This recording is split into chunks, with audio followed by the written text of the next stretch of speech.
Over the last 125 years, significant turnarounds and reversals of fortune have altered the direction of world and economic events, from the Great Depression to the space race to the Great Recession of 2008. In June 1933, President Franklin Roosevelt took the United States off the gold standard, a controversial move that fixed the value of the US dollar.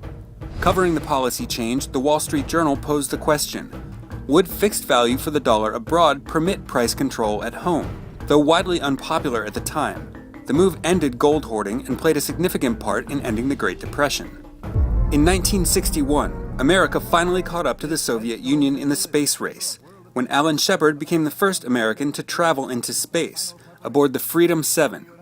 The Wall Street Journal wrote that the Russians could still beat the US to the moon, but by revving up the man-in-space effort, the US might at least finish a close second.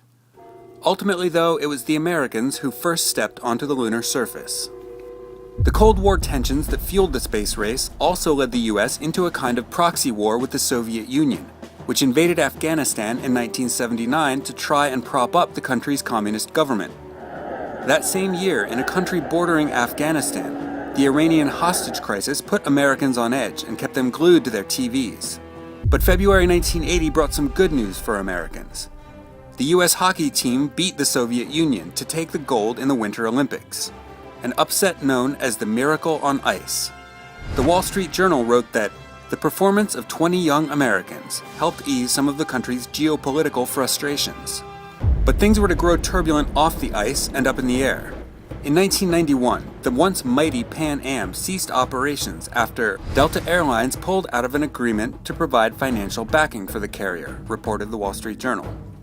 And almost 20 years later, in 2008 and 2009, as General Motors and Chrysler teetered on collapse, both Presidents George W. Bush and Barack Obama supported a bailout for the legendary car companies. Part of the solution was a government-backed merger between Chrysler and Italian automaker Fiat. This is not a sign of weakness, but rather one more step on a clearly charted path to Chrysler's revival. The rescue helped shore up the American automobile industry and settle some of the jitters of the U.S. economy, which has been slowly driving back ever since.